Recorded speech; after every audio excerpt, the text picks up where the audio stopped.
On the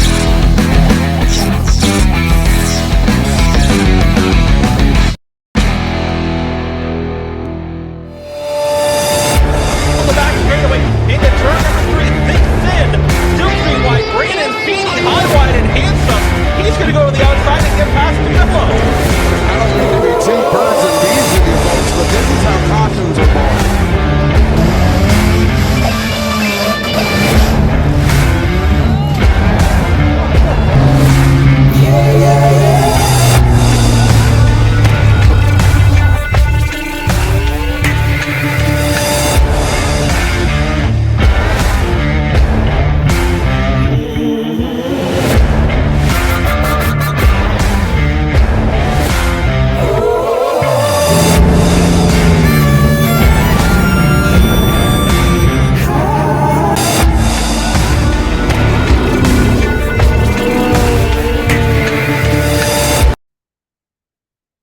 All right, welcome to episode number 53 of the podcast. I think that's 53. I'm starting to lose count at the point of the episodes we're at now. Um, but yeah, it was a good week. We went to Peterborough. We finally got some racing in after a few rainouts, which was definitely a downer for the last couple weeks and stuff like that. Um, First off, I gotta thank everyone for all the love to the photography side I started doing this year. It's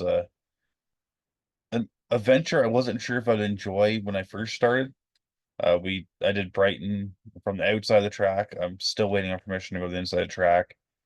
Um, Plus I've done Flamborough, Peterborough, and stuff like that. And I thoroughly enjoy it because not only do I get to share the memories that sometimes drivers like racing with certain drivers and stuff like that, but the feedback through this year of my photos progressing from pretty much anybody with a camera to like where I've gotten now, which I don't want to say I'm one of the better photographers because I'm not. There's people way better than me. Like you still got Melissa Thompson, follow me, all that stuff. They're still way better, but I'm learning. I'm trying to get a better equipment now, and I've just got a new camera that's way better than the one I'm using. I just got to learn how to use this one now. But I think I've officially named it at Feeney Call Photography, trying to keep it all in the same streamline as the Feeney Call podcast. It's either that or beefy photography, which it was kind of torn because both things are kind of streamlined. But yeah, so I'll probably end up creating social medias and stuff like that for that stuff, and then yeah, I honestly hope you guys enjoy the photos. I have started selling prints and stuff like that because oh, people were asking, so I had to figure out how much they were. So we started doing it. I posted the price online, which is for an 8x10 is 20 for a Jomo Media driver, 25 for either a Feeney Call or Stickers and Scuffs logoed car, or 30 for just everyone else. Long story short, all of our podcasts work together. That's why if you have, well, realistically, even if you have the True North Racing podcast on, but not Jomo Media, then you'd still get the $25. But most of them double duty for the Jomo. The reason why $20 for the Jomo is, I work with Jomo Media. If you guys don't know, we're do write-ups and stuff like that, and it's kind of just a way of saying thank you for them signing up and having faith to do their media through the season, whether it be John, me, Megan. But yeah, we've got, I want to say, close to 60 drivers. Not sure if we're over 60 drivers yet, but yeah. Anyway, the racing at Peterborough was great. Brand new series of Bandoleros. Stronco's got videos up. Great racing. I think 7 cars for the first night, which the first time these things have raced in Ontario, I think, ever. Sorry. But yeah, it was honestly a good class. They sound phenomenal. Which I didn't think a small car would sound as good as that. Like the junior lates, I haven't learned to love the sound yet, which don't get me wrong, the junior lates have put great racing action on. But to me, they sound like a go-kart, and that's just, but the Bandoleros sound awesome, especially for how small like you don't expect that big of a sound of a little car. And that is the point I'm trying to make here. But yeah, we had good hard racing. We got Corey Horn in victory lane and heat win, Victoria McLennan victory lane for heat win. But yeah, so hopefully you all had good racing weekends and stuff like that. Um, but tonight's guest is going to be Chris Hammett from the good old US of A. Met him through iRacing, and this is kind of the one thing that I like talking about when I have an iRacing guest on that I've raced against or something like that, of correlation of how real world and sim racing work together, and how maybe you can use, like, if someone's trying to dial in a car, like maybe setups won't work, but you muscle memory might, or vice versa and stuff like that. But without further ado, we're gonna bring on Chris, and I think we need as many America comments in this one as possible, but we're not gonna tell them. All right, welcome to this week's episode of the Feeney Call. We got another American, and we got Chris Hammett this week. How you doing? I'm doing good, Feeney. How you doing? Not bad. So, Chris, we met through the Red Light Racing Series on iRacing. Found out you race legend cars down the States. I think that at the same time I was running my legend car. So what are some of the challenges that you find racing legends in the US? Well, especially being in the area that we live in, kind of close to that Charlotte, North Carolina area. A lot of the guys that we race with, especially the ones that come out of that area, they're looking to make their way up. They're fully funded. They got a lot of stuff going for them. So, and just in general, the talent level that's around the northern North Carolina, Virginia area is it's pretty deep. We race against a lot of good drivers. So that's it. That's probably the toughest thing that we deal with. Just a sheer level of competition. But is it kind of cool at the same time, like, because there are some funded drivers that move their way up? Is it like, hey, I got my ass kicked by, say, X name or whatever, and you see them in like the Truck Series or Xfinity, like as they move up, or is it like you haven't had that chance yet? Oh well, I've got my ass kicked by Keelan Harvick a few times this year. So yeah, it's cool on one hand, it's probably frustrating in the moment, but I got to meet Max Pappas earlier this year because his kid's running Legends now. If you go to races down in Charlotte, you see Kevin and Kyle Busch with his son and Brexton's Bando. Jamie McMurray and his son are now running this year, so you see Jamie at the racetrack when Carter's running. So, it's cool on one hand. On the other hand, you're like, damn, now I gotta I got something else I gotta compete with because those guys are good. They yeah they put a lot of money into it, but those kids are good. Keelan's won several big races this year. He's won a few shootout races, so these kids are talented. They got the funding behind them, obviously, and that's a dangerous combination. So, it's cool on one hand. It makes you better to run against them, but it's also a little discouraging at points too. So you ever sitting there hoping maybe like Kevin gets in the car and like tries to like shake it down for Keelan, or so you can like kind of give him some bumper?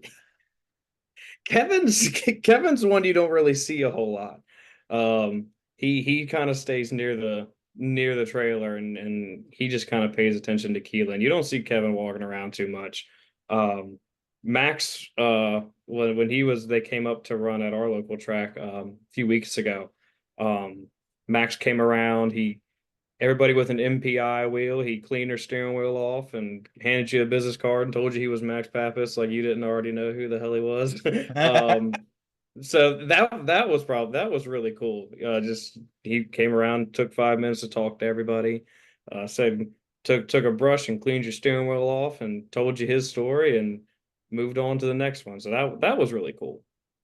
Yeah, that'd be pretty cool, especially like aftercare from a guy that owns a business, especially like that. Like you buy the wheel because it's comfortable and stuff like that, and all of a sudden you're racing against this kid, and he's coming like, "Hey, your wheel's a bit dirty. Let's clean it off. Like this is who I am." Like, there's not a lot of businesses that like if you buy Legend chassis, they're not gonna be like, "Hey, we need to repaint this for you. Like it's a little dirty. Let's get you cleaned up." No. But Yeah, no. So Max was the nicest guy. I mean, he went around, he talked to pretty much every Legends driver that was there. Um, and just introduced himself, talked to you for a few minutes, asked you questions about the racetrack because he hadn't been there before, asked you to take it easy on his kid because he's new. Um, said handed you a business card, told me if you ever got need anything, here's his phone number, here's his email, this, that, and the other. I was like, that was cool. But some of those guys you see them walking around, the others, not so much. So, have you always been in legend cars, or did you start like in a Bandolero or four cylinder? Like, So I started in go-karts. I ran four cycle asphalt oval go-karts. I started when I was 9 and I ran until probably 13 or 14. We ran WKA. We ran Virginia States and Maryland State divisionals for a few years, and then probably when I was about 12, I would say, we started running. We ran the Asphalt National Circuit, which was 5 races. So we did that for a few years. We were fortunate enough to win championships in '09 and 2010 in the go kart. I think we ran a go-kart for maybe another year. We ran 1 year after that. And then we moved on to the Legends cars. So starting go-karts, and then ran those for several years, and then we moved on to the car. So still wondering if that was a good decision or not. But here we are. I won a lot more in a go-kart, so I had more fun than that. winning is fun, but at the same time, if you win too much, it's not fun just going out there knowing you're going to win. Like having the challenge of driving against other good drivers, I always find was good. Like nice door-to-door battles, and like I'll smile more freaking if you come out with a clean car and you battled your ass off all day, and like especially if it's like a guy that you don't expect, like say a guy that was a back marker the year before, then he's come up, he's out racing with you. It's like, all right, I got someone new to play with this year. Like, Yeah, the Legends is it's definitely been more of a challenge than I thought it was going to be. I was a cocky 15-year-old. I thought I knew everything when I got the Legends car, and I got proven wrong very quickly. every Um, teenager you know, it, ever. yeah, I was on top of the world there for a minute. I thought I had done something. Um, but it's definitely been interesting. Again, the race against the people that I've gotten to race against that have moved on, and you see them on TV and everything now, and the people that I've met through this, and I wouldn't change anything about it except maybe my finishes a few times. Um, but it's been awesome. The different places I've gone, and just it's an interesting field being in a Legends car, because you have such a wide variety of people that run it. You have your hotshot kids like Keelan Harvick, who's only going to be in a Legends car until he's old enough to get into a late model. He'll be in a Legend maybe next year, and then he's gone, and you'll never see that kid again. And then you have guys kind of like me, who that's all we'll ever do is run a Legends car. That's all we can afford to do is run a Legends car. So that's what I'll be in until whenever I decide to not do it anymore. So you have such a wide variety of people. There's people you see every year, year after year, and you race with for a decade. And you have people that come through and they're in a Legends car for 2 years and they're on to a late model or a super or a truck or a bush car, whatever they go into. So it's definitely interesting. So obviously with the Legend cars being a little bit bigger series in the States than it is up here in Canada, you have the opportunity not only to run asphalt oval, but you could have the opportunity. There's dirt oval legends, road course legends. Do you take advantage of those opportunities, or do you just stick on the asphalt ovals down there? So I've only ever done in the Legends car the ovals. Haven't done the road course. The dirt stuff is pretty. I don't want to say centralized, but it's bigger kind of when you get into that Western Pennsylvania, Ohio, West Virginia region, The Roger and then View start territory. exactly exactly that territory. Dirt Legends are really big there. Um, the road stuff it's kind of scattered. I know they have a pretty big road series that runs up in New Hampshire. They run at the big track.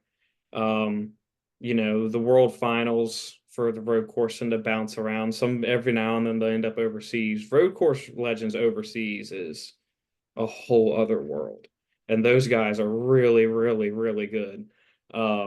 It's interesting to see when they come over here to run the world finals that they kick everybody's butt, and then they go back to Sweden or Germany or South Africa, wherever they come from. I did do a little bit of road course stuff in the go-kart and had a lot of fun with it, but I've never tried it in the legend. So I only asked this because iRacing with you, we race ovals mostly, but like lately you've taken the whole thing to endurance racing and road courses with your 4X racing team. So like, were you hoping that like some of the times that crosses over, you can be like, hey, I get some experience from that, and you kind of know what to do, or Yeah, so the endurance stuff on iRacing, Zach really talked me into it. I had a hankering to do the Daytona 24, and I never really did road courses on iRacing. It was just something I never put the time into to learn these big racetracks. So I just never really did it. And I had a hankering to go do the Daytona 24, and I did that and I had a lot of fun. And then Zach talked me into doing some more, and now I think we do pretty much all of them. We don't do the Nuremberg but we do pretty much all of them. We have Spa. We have the 24 hours of Spa coming up next weekend. So that'll be a lot of fun with everybody. But I don't know, something about those big endurance races. You feel like you're never out of it. Even if you have a bad first couple hours of the race, well, we got 16 more to go. Like we'll be fine. We can make this up. It's a whole other ball game. It's a whole different style of racing, to really focus more on just being consistent and not wrecking the race car rather than just sheer lap time. Because at the end of 24 hours, the fastest car rarely wins. yeah, especially on iRacing, because usually you'll have that one dickhead that takes out the fastest cars. You do have a few of those. It's interesting doing the endurance road stuff. You have a lot of people from overseas, depending on what time you do and what split you're in. You race with a lot of Australians and a lot of Europeans. So you get everybody in those things. It's not just more ovals. It's typically a US and Canada thing. But with that endurance road stuff, you get everybody from everywhere. So they have a different uh opinion on what racing etiquette is. We'll just say that.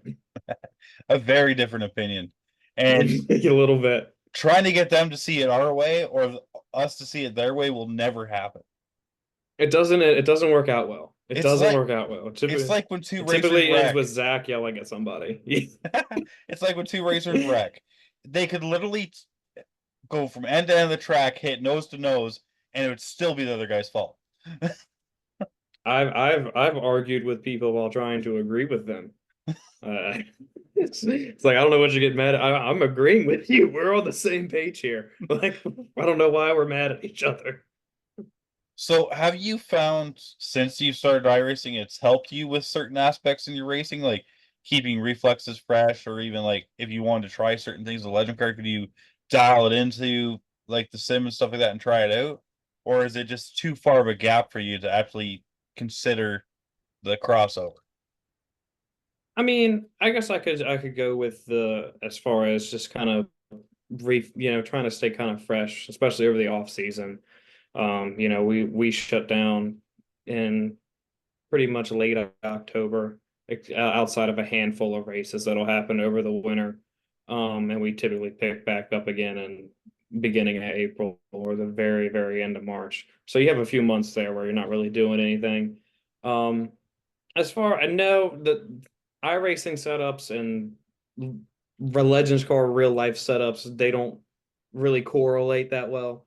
Um, you know, maybe if you had like a big fancy rig, that which I obviously do not have. You're in my room right now. The one thing that you lose on iRacing, as accurate as it is just the sensation of being in a race car. The steering wheel shaking, the car shaking, all that stuff. That's just one thing you lose, that unless you have $50,000 to buy a motion rig, You know, No. that's one thing that you can't replicate in the sim. It's just the feeling of being in a race car. I know I'm doing a terrible job at explaining it, but that's the best I can come up with. You just start, you're not in a race car. So I actually found my personal thing when I was running Legend is the one thing I could cross over, and maybe it's different for you because you came from karts where minimal steering inputs were kind of key. You drove it off the rear end, and Legends are very similar: minimal steering wheel inputs and try to get the back end to do the turning for you. Where I came from bigger cars like late models and stuff like that, is I trained myself not to do the big steering wheel jerk motions. Like so, like in the super stock, it was like turn all the way over. Where that was going around for a spin like 6 times in a Legend car. Yeah, no, the move the wheel as little as possible. Especially now with the well now they're onto the MT09 and then and the Z09 motors. Outside of that old 1250s. They have they have a lot less bottom end into them. There's a lot less torque going to the rear wheels now. So you need to be very aggressive on throttle. You don't need to have that egg under your foot like you had to with the big bulky 1250s I ran them. They don't have the bottom end and they're all about momentum. So when you get back in the gas, you need to stand on it. And don't little wheel as possible. Don't break the momentum. If the car's tight, it's slow. You cannot have a tight race car. Um, Especially on the tracks that we run up here. They're typically bigger than what they kind of have, especially way bigger than what they run at the shootout. We race at Dominion, and they don't call that place a half mile, but if it's not, it's damn close. So in a Legends car, you're barely touching the brake around that place. It's pretty insane. Yeah, and I ran a 1250 car, and I guess I set it up wrong because like the way I would do it at Peterborough, which I know you have, I don't know if you've seen that track through any of my videos and stuff like that, is when you get to the apex and you just punch it and you drift it out to the wall because if you, like you said, if you break the momentum, you're screwed. You're getting passed by 10 guys that punched it faster than you. Even with a 1250, because well, they die down on power once they start getting hot, right? Like that's the biggest downfall of them is they get hot, then they get extremely hot when they're on fire. Yeah, the 1250s, especially in the summer, on the bigger tracks. If you didn't have a caution somewhere during the end of the race, those things would get slow. Yeah, with the new MTs and the Z09s, you don't have to worry about any of that. They're water cooled and they're fuel injected. Um, so no, there's no more putting fans on the cars when you come in off the track. You just come in, turn her off, and yeah, they don't get above about 180 degrees, and they can run all day long. Those engines are spoiled compared to those poor 1250s we used to run. Yeah, we used to dog those poor things. Or the 1200 Uh, opens that you were allowed to do almost anything you wanted to. yeah, yeah. Do you every now and then you see if someone floating around on the Facebook pages trying to get rid of one, or you see a car with one, but they're few and far between now. See, I think you got to come up with Canadian Nationals. Our field is still split like half and half 1250s, half FZ09s. I don't even know the last time I've raced against a 1250 now. It's Exactly. If you it's came up here, it'd be a whole new challenge. it's probably been 2 years, maybe 2 or 3 years. It's been a long time, and I love the Z09. Um, that I don't know. I think they're way funner to drive. It's something about being able to be more aggressive with the race car.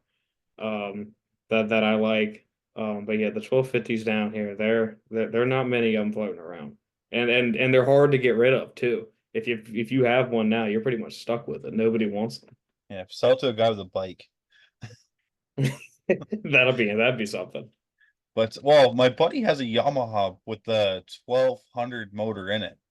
And all these guys that were getting rid of Legends engines for dirt cheap, he goes, I'm just buying backups. I already know what these motors are like. He goes, and I'm getting them for like 50, 60 bucks as anchors. Yeah, I said I think you might be able to get rid of one for 500 bucks down here. And that's probably about it. Well, now even now that they're coming out with the MT09s, um, getting rid of a Z09 motor is harder to get. It's hard to get rid of because nobody wants them because they're rolling out the MTs. So what's the difference between the MT09 and the FZ09? From my understanding, it's something in the throttle body and in the ECU boards are different. Um, Horsepower wise, they've gotten them close enough to where you can't tell the difference in them. They look the same, you know. They're not drastically different. You don't need to buy the whole new conversion kit or anything like that. But from my understanding, it's mainly something in the throttle body and in the ECU, the wiring harness, that sort of area. So is that kind of like to fix the throttle body jitter, so to speak, that the FZ09s had issues with for a couple years? I think it's trying to fix the throttles hanging, that the FZs were having a problem with. I was unfortunate to be one of the people that had a problem with it. It's not a fun experience. Do not recommend hanging a throttle on a Legends car. It's terrifying. I do think because that's kind of where when we had our issue, that they focused on trying to figure out what happened was in the throttle body ECU and the wiring harness. I think it's somewhere in there. I think the MT's kind of with that different setup in there that they're hoping that fixes it. And I haven't heard of one hanging yet. I do think they've gotten the issue fixed with the Z09s because I haven't heard of too many more hanging, but they're probably into 2021, 2022. There was a problem with them hanging and can confirm they would hang, and it's not a fun experience. Throttle's hanging in any car, and I think we had two or three legend cars up here do the same thing. Brand new cars in like Peterborough, where I race. The turn one wall is actually an opening to go around the tech shed. It never hung on the back straightaway. It always hung where they'd go out the opening, and then like into like Yeah. a hard stop concrete barrier, like cars destroyed. And it's like they need to figure out what the hell's going on with these new engines. And up here we I didn't know have they really good. sent Good. when we hung ours, we hung it at the end of 2022. It was the last race of the year. Go figure. We hung it in practice. When we got home, we had been in contact with the people in Charlotte, US Legend in Charlotte, and they had a litany of things for us to take pictures of, um, and take the voltages off the battery, pictures of my pedals, pictures of the inside of the car, pictures of the outside of the car. I know our throttle body, ECU, and wiring harness ended up in Italy, at the manufacturers for testing. So they were doing something to it over there. I have no idea. They were really nice. Were really good to work with. I will say that they helped us out on building a new car because it destroyed it. But they were really good about it. But it was it still doesn't make any sense to me. I don't even think they understand why it was happening because it was very random. Um, but something in that something I think it was in the wiring harness that it wasn't telling the ECU that your foot wasn't on the gas anymore, and it was just leaving it wide open. Um, and yeah, head first. Mine happened on the front stretch too, right into the turn one wall. When I was spinning around, I think my right front tire and upper A arms and all that kind of stuff was about 20 feet in the air when I saw it one time. It was not a good deal, but we made it out of it, surprisingly. Yeah. And that's the one thing about legend cars is when they wreck at a bigger track like that, there's like you're just praying that everything stays in the cockpit. Because I've seen a couple bad wrecks where like people flip into like the top of a concrete wall and like the bars fall. I know you've seen them too, like the bars fall down and stuff like that. And I'm like, I will now drive a 4 bar like freaking wagon here because just those extra bars in the roof make me feel better. Yeah, especially the track we race at Dominion every week, or whenever we do race, it's really big for a Legends car. I'm not gonna pretend that it's not really big because it is. It's pushing the limit. Especially there, we carry the corners are very, very wide and they're pretty decently banked. So you carry a lot of corner speed. So you're moving around that place. So yeah, when you wreck there, you wreck hard. Um, and you tear a lot of stuff up. But thankfully, the group of guys that we have there that race, majority of them, we kind of are all in an understanding of, hey, we're going really fast. Let's not be too much of assholes to each other.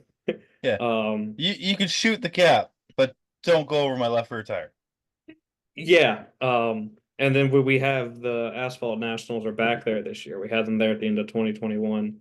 And then we'll have the asphalt nationals there again this year. So in 2021 it wasn't bad. Go figure. Young Lions race, I think they had one caution. Semi-pro race went green. Masters race had a big wreck at the beginning, and then they went green. And the pro race took 2.5 hours. So go figure. It was the pro race that had like 2 or 3 red flags. I think 10 of them might have finished the race. It was a disaster. I'm like, you guys are supposed to be the good ones. Well, the problem is I think in the Young Lions and the semi-pro and the Masters, you have those tenured drivers or the ones that don't have enough experience to be the hot shot of we have to win this and like everyone's counting on us to win this. Where in the pros, it's more of we showed up to win and we have to get this done. So it's a different Their mentality. race, So it like was a disaster. It was so bad. They must they were running out of gas. Under yellow, they were coming down and putting gas back in the cars. They wouldn't call the race. They just let them do it. They were the last race of the night, so yeah. they took 2.5 hours to run 30 laps. So and the thing is like when we race our cars up here, you run like even our Canadian nationals, you run all the cars same time. There's no semi-pro race, Young Lions race, Masters race. It is all y'all out there at once. We That's don't. how most the only time we split them is for like nationals. They split shootout. They're split up. Winter nats are split up. The only time you'll see tracks sometimes split cars or split the divisions, just on a regular Saturday night or Friday night show, is if they have a bunch of them and they don't want to send people home in a B main, which So I disagree with. I'm all for sending slow cars home. Um, you say but that until you need to get through that B main. I've been there. I've been there. I've been the one that didn't make it through the B main. Trust me. Why don't But they just split the classes tonight? I could have ran. they that's not the only time you'll split them. I just don't know. There's not a good way to split them to me. They typically split them. Young Lions and semi-pro will be a race, and then pro masters will be a race. Well, Young Lions and semi-pro are your biggest divisions. There's more Young Lions and there's more semi-pros than there are pros and masters. So you end up having a race with like if you have so you have 30 cars and they decide to split them. You have a race of 19 Young Lions and semi-pros, and then you got 11 in the pro master race. They Uh, don't split them by time or anything like that. I That's why I'm like just run them all, send the bottom 4 home, and we'll move on. I think though, if you're saying it like that, you could even put like the Young Lions with the pros, because that's then at them the Young Lions are learning from the pro drivers, because I know you can just pick whatever palette you want for the sticker, right? So if they Yeah, catch them, most people. what's that? If you catch them at a certain time, the pros should know what to do to get around the Young Lions. Like they know give them extra space, and you can have the semi pros and the masters go because they're similar talent levels. It's and it gets, especially in Young Lions, it's you have such a wide variety in the Young Lions because you have your Keelan Harvicks and drivers of that level that are just as fast. They're the fastest people there. They win regularly on Saturday nights when they run them all together anyway. And then also in Young Lions, you have this kid that's never been in a race car before, and he's a young lion. Um, yeah, semi-pro, we're which is what I'm in. We're pretty close to each other. But yeah, I don't know. I'm not a fan of splitting them up by divisions. I understand it when they do it on national races. It's for the national points and all that kind of jazz. Um, but no, on a Friday night, I'm all for qualifying us running a B main, and if you send 4 home, we send 4 home, and we move on to the race. Right, so we're starting to run But low on time here, Chris. So I'm going to give you a few moments here to thank all your sponsors on your race car, where people can find your Chris Hammett merchandise, and where people can follow you on social medias. well, first of all, got to shout out 510 Racing, down in North Carolina. They've been helping me out for a long time now. and finally started to put a lot of good things together. I know they've won a couple shootout races this year. They won shootout championships last year. They're leading points at Wake County Speedway. They're doing a lot of great things. So shout out to Team 510 Racing. My sponsors, S&J Heating and Air, TBC Incorporated here in Maryland. Really appreciate them helping us out. My dad for everything that he does and he puts up with me on a weekly basis. My awesome fiance, who I'm pretty sure is standing outside the door to make sure I thank her for something. So thank you, Ashley. She gets mad at me if I don't thank her in my red light interviews. So I'm sure she'd be mad at me if I didn't thank her for something on this. So I gotta thank her. You can find Chris Hammett merchandise on Black Acid Racing Apparel. I think that's their website, but blackacidracingapparel.com. You can get you cool t-shirts, hats, hoodies, tumblers, stickers, all kinds of cool stuff with my name on it, which makes it even better. And that helps me out a little bit. So please go buy some Chris Hammett t-shirts on Black Acid Racing Apparel. And then you can just find me on Twitter, Instagram. I'm Chris Hammett. There's not many of us. I'm the one that drives a race car. There is many of you because it took me a while to find you on Facebook. Oh yeah, Facebook, Snapchat. I got them all. I don't have much of a life. OnlyFans. Not yet. When I finally get tired of getting my butt kicked by rich kids, then I have to find an extra way to make money. Yeah. Hey, maybe you should just make it a deal. If people buy t-shirts off, the Black Acid Racing Apparel, that they get to put their name on the iRacing car for Mr. One-Time Champ over there. We might do that. I'll have to get Ryan. Ryan will be mad at me. I keep making him change my paint scheme every week. Hey, you just gotta add names. The one-time Red Light Racing Scramble Series champion. I won once, and I'll never let you guys forget that you let me win that one time. That's my whole identity. Hey, they let me win a race, so how bad could it be? Yeah, I got lucky that year. I will admit. Max got knocked out in the first round of playoffs, so that made that run a little bit easier. All I had to do was beat Skelton. So, do you have like a YouTube page or anything like that for your racing?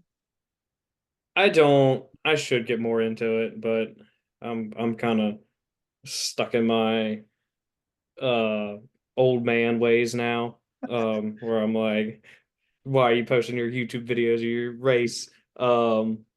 Because I turn 30 next year, so I'm becoming a grumpy old man when it comes to people and their GoPros and everything, posting their race of them running 13th. Like nobody. Yeah, but if you have your own YouTube page, you just post all the YouTube. It's then people have to come to you. You're not like bombarding their Facebook. But yeah, and I don't even post this a lot. I don't. I should. The problem is I don't like to post when I run good. I don't like to post when I have a shit night. We just pretend those don't happen. If you see me post something about me racing on Facebook, it's because I had a good night and I'm satisfied with what we did the night before.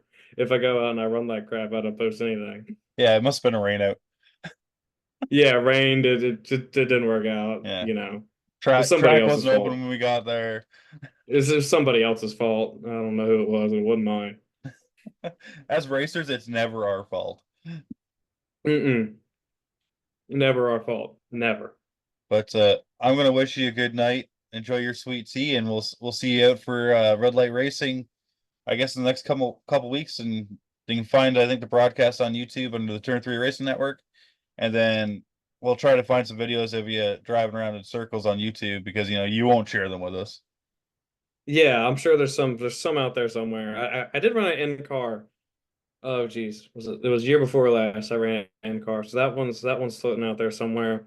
That video is pretty good and it shows you how to avoid a wreck in a Legends car because I had to do it about 37 times that night. So Wreck Avoidance 101 by Chris Hammett. You should check it out. Was that a 2.5 hour pro race? It wasn't. It was real quick. That race was wild because they sent us out on the racetrack and it started to rain. Like, raining in a Legends car on an oval on a big oval. It's kind of scary. That was the first year of the Hoosiers too, wasn't it? It was our first or second year of Hoosiers. So we weren't even on the Federals anymore. Yeah, the Federals I feel like could deal with the rain. Well, all a Federal rain tire was, because they run them in the rain at Charlotte. All a rain tire was an uncut Federal tire. Yeah, It was just didn't it was cut just a camber into freshie. it. Yeah, but we were running around out there and it's raining on the windshield enough to where like it's a problem. And they give us one to go. And I'm like, screw this. So I came down pit road and dropped to the back of the field. I was like half a lap behind. I'm like, these idiots are gonna go into turn one and just destroy each other, and I'm gonna be the only one left. Well, then they didn't throw the green, so I looked like an idiot. So we started like 20 something. I don't know. We were way in the back, but they just kept wrecking. Like it was every other lap. So we ended up. I think we went from like 22nd to fourth. It was fantastic. It worked. It still worked out. But yeah, I thought I was going to outsmart everybody, and then I learned that I was not smarter than everybody else. You are not smarter than a fifth grader. I was not. There were plenty of fifth graders that had more balls than me. They were ready to go into turn one, no matter what. I was like, screw this. I got a race next week. I can't be tearing my shit up. All right. Have yourself a good night. We'll see you soon, and hope you had fun. Take it easy, Feeney. Good night.